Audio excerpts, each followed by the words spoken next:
Folks around Houston are positively gushing over the 1975 model of the Houston Oilers.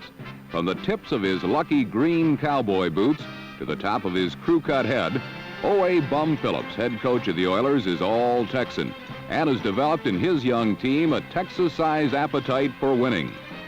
After 4 games, the Oilers are 3-1 and just 1 game out of first place in the AFC Central Division, which has become the most competitive division in the NFL. By the end of the 5th weekend of the season, the combined record of the 3 top teams, Cincinnati, Pittsburgh, and Houston, would reach 13-2, with one of the losses occurring when the Oilers were defeated by the Bengals by just 2 points.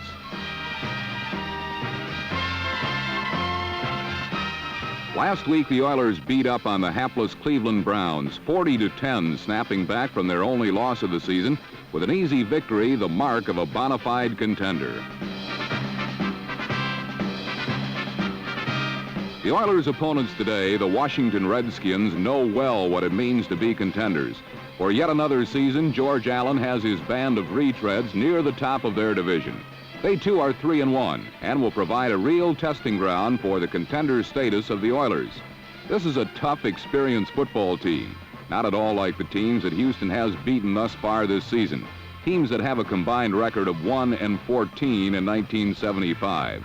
Are the Oilers now capable of keeping up with the big boys? We'll find out today when the Houston Oilers square off against the Washington Redskins in the NFL Game of the Week.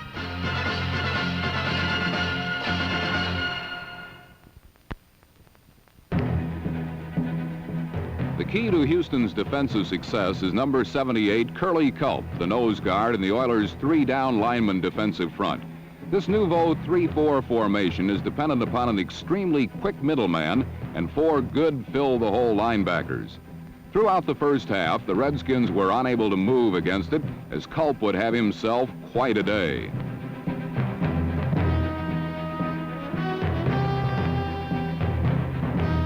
Looking at this play from our unique overhead camera reveals that the Oilers do have the extremely quick nose guard that the 3-4 is dependent upon.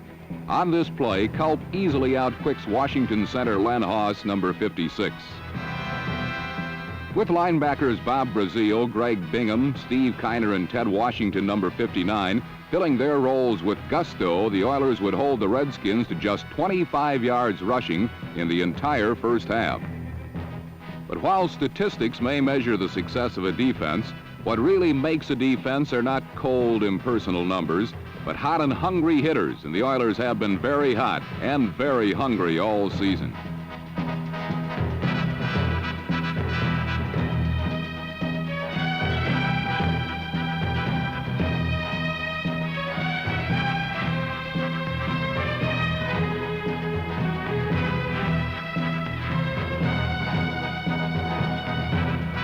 Aside from one long strike coming up later in the half, the Redskins' passing game was also pretty well shut down, although they had a little to do with that themselves. Charlie Taylor dropped this one, and then Mike Thomas was dropped by Zeke Moore while attempting a juggling reception.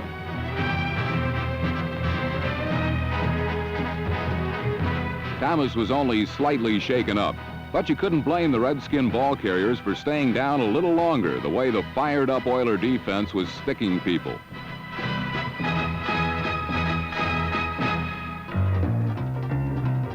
Unfortunately for Houston, the Redskin defense was having a good day too, and the Oilers could mount only one real drive in the first half. Getting a good mix of run and pass, Dan Pastorini moved the Oilers well on their first possession of the game.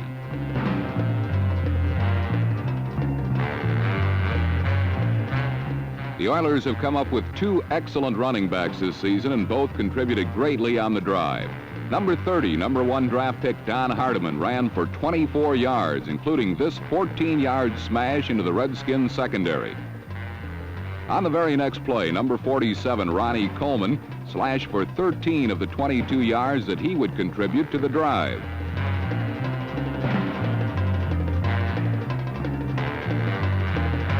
The Redskins were reeling, and soon after, tight end Mac Alston, number 82, took a pass right out of Redskin linebacker Chris Hanberger's hands.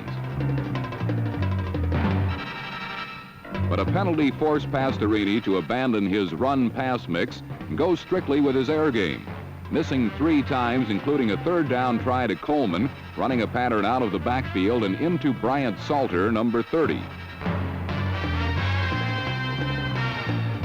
The Redskins, as usual, had been tough when they had to be.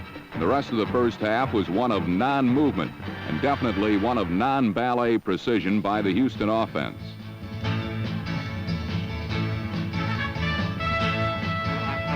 One drive was stifled by a Pastorini misstep, and another when Fred Willis had the ball scraped loose by number 27 Ken Houston.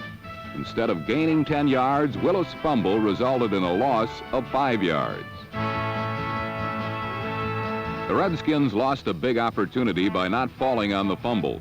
It hurt even more because the Redskins rely on turnovers such as this to jump on the opposition. They had lost the chance here, but forced a punt. Then they lost the ball when Larry Jones could not handle Pastorini's kick.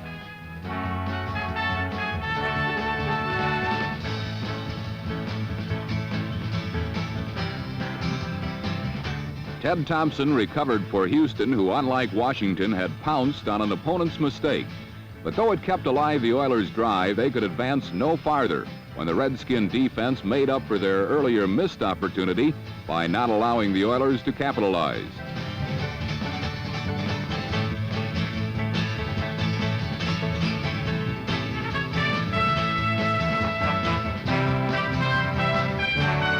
Skip Butler attempted a 39-yard field goal, but it was wide and the score stayed at 0-0.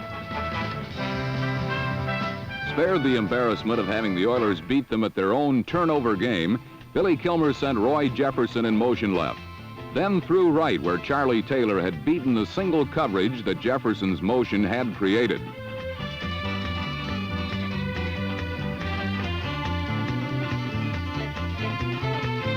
The play gained 64 yards, and an isolated end zone camera look at Kilmer reveals that he looked the defense off of Taylor by not looking his way until ready to deliver.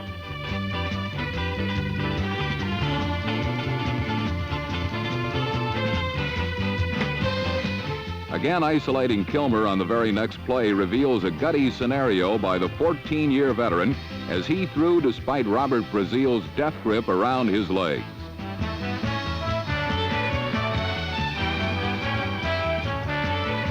A look at the play from up top will quickly reveal why Brazile was so upset, for by failing to knock down Kilmer, he had given the quarterback time to seek out Frank Grant for a touchdown.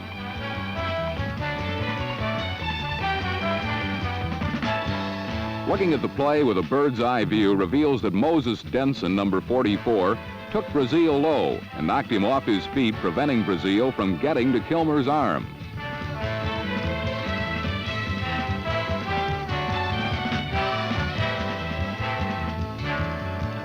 Grant's touchdown made the score 7-0 Washington at the half.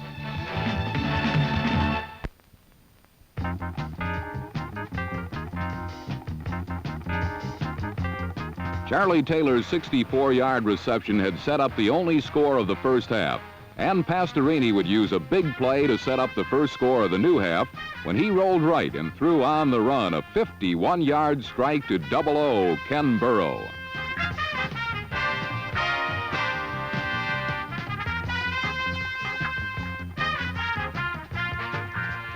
Burrow's big play, like Taylor's, set up a touchdown when several plays later, Hardiman went over from the 2-yard line. The extra point, however, was blocked, and Houston still trailed 7-6. With the Skins leading by merely a single point, Billy Kilmer came right back to sting the Oilers with a strike over the middle to Mike Thomas.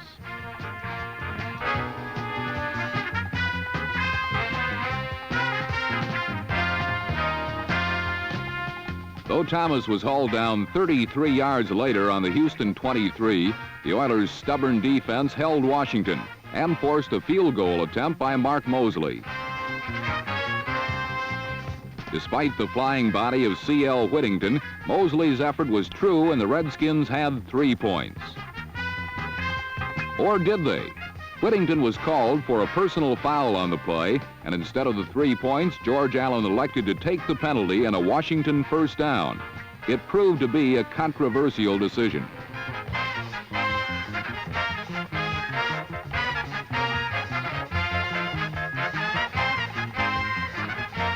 From the 12 on first down, Elvin Bethay's lunging tackle forced Kilmer to float the ball into the end zone, where it was picked off by a diving Willie Alexander. Instead of 3 points, the Redskins had none, and the Oilers' defense had again done themselves proud. All afternoon, the NFL's leading defense against the run had completely shut down Washington's ground game and forced Kilmer to pass much more than he likes to.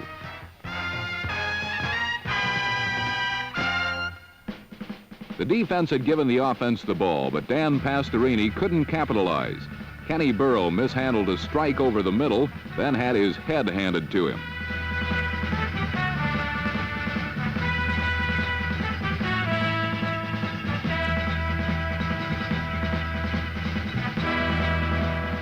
On the next play, Pastorini threw high, and though Billy Johnson made a nice leaping catch, Pat Fisher was right with him.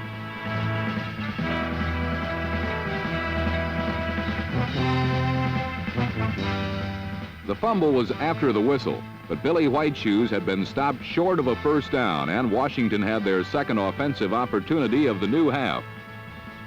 Just as he had on the previous drive, Kilmer found success over the middle. Frank Grant streaking 40 yards to the enemy 19.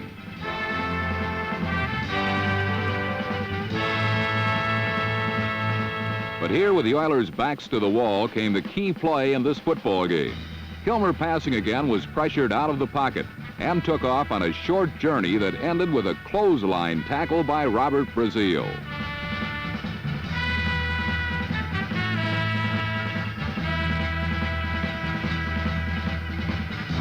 Brazil not only drew a yellow flag, he was banished from the game. Obviously, Kilmer was feeling the effects of his sideline get-together with the rookie from Jackson State, who already is establishing himself as one of the premier headhunters in the game. Because of the officials' ejection of Brazil, Kilmer was not the only one shaken up in the Astrodome. After the game, the Oilers, almost to a man, pointed to Brazil's dismissal as the turning point in the game. Despite their superb play to this point, Houston's defense became even more aroused and threw back 3 tries from their 7. Cody Smith's smother of Kilmer forced Washington to once again settle for a field goal, and this time they gratefully accepted the 3 points. Washington's lead rose to 4 points over Houston.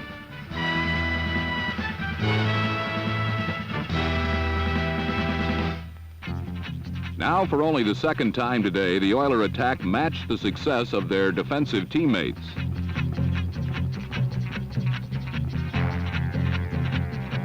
Dan Pastorini first hit double-O Burrow for 19 yards, then threw to Whiteshoes Johnson at the right sideline. This collaboration meant 23 yards, and several plays later, Dante tried to do it himself. Only a fine open field tackle by Pat Fisher saved a touchdown, just inches short.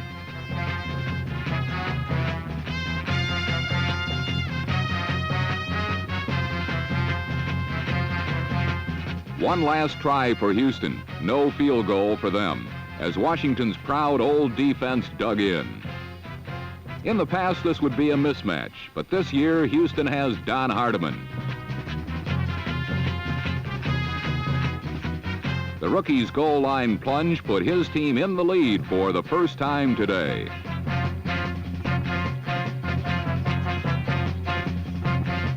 The score emphasized the difference in the Oilers this season. They've always had the air game and speed on the ground. What they lacked was the bruising fullback to block and get the short yardage. In Hardiman, they have it. The 235-pound first draft choice from Texas A&I has boasted he'll soon be the best running back in the league. And his performance so far the first 5 games of the season has done nothing to belittle his boast. Jaws Hardiman's second touchdown of the day had given the Oilers the lead 13-10.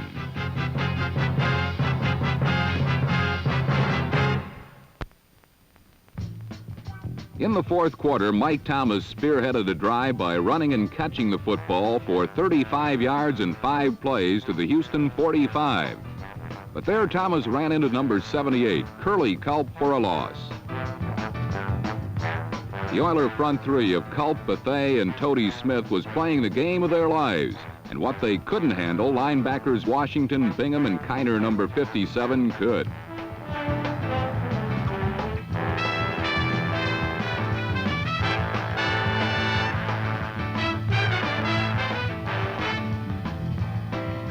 Now on 3rd and 12, Kilmer was again pressured and forced to scramble.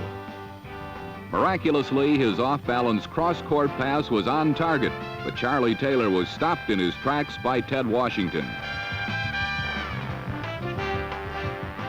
Another look at this defensive gem shows the strain on Kilmer's face as he vainly tried to find an opening in the Oilers' defense.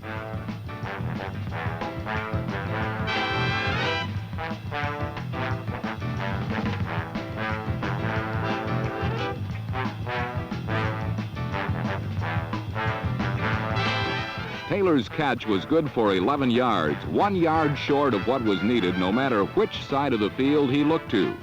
So Washington was faced with a 4th and 1 as well as dwindling time and an aroused and angry Oiler defense.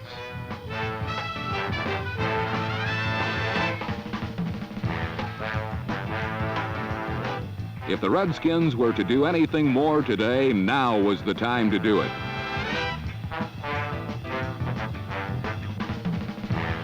Mike Thomas got the call, but the Oilers got the ball as they stopped the Redskins short of the necessary yard and took possession. It had been a brilliant display of defensive virtuosity, something the frustrated Redskins could well appreciate, but a facet of the game not often displayed by the hometown team in the Astrodome.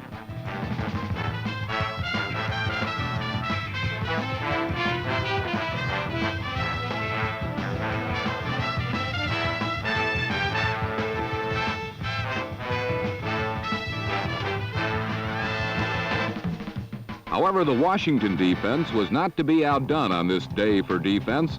Mike Bass made a big interception and return that gave his team the ball on the Houston 30 with a little over 5 minutes remaining.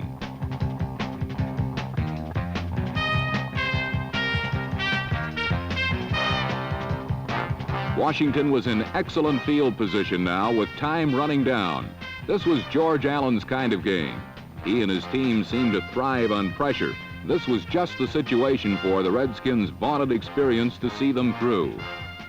Indeed, on the first play, an end around broke Frank Grant loose for 13 yards to the Oilers' 17.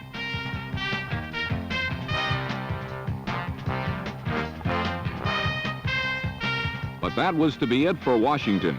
Penetration, then pursuit, hauled down Mike Thomas for a loss of 2 yards. It brought the Skins' total to 58 yards, all they would gain on the ground today. 3rd and 12 on the 19, and Kilmer would go to the air. But a great individual play by a crawling Curly Culp brought Kilmer down, and Washington was forced to try for a 47-yard field goal and the distant possibility of a tie.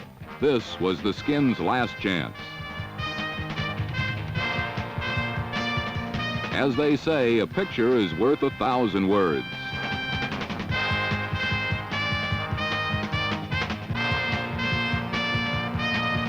Houston's once maligned defense had halted the Redskins at their own doorstep, and it only remained for the offense to run out the clock.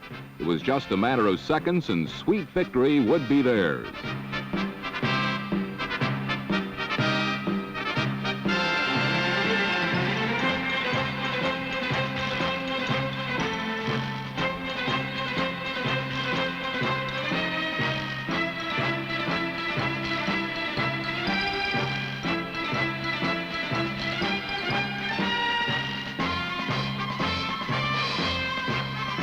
In one of the greatest wins in Houston history, certainly in recent years, the upstart Oilers had surprised the Redskins and the entire football world by winning a very tough football game.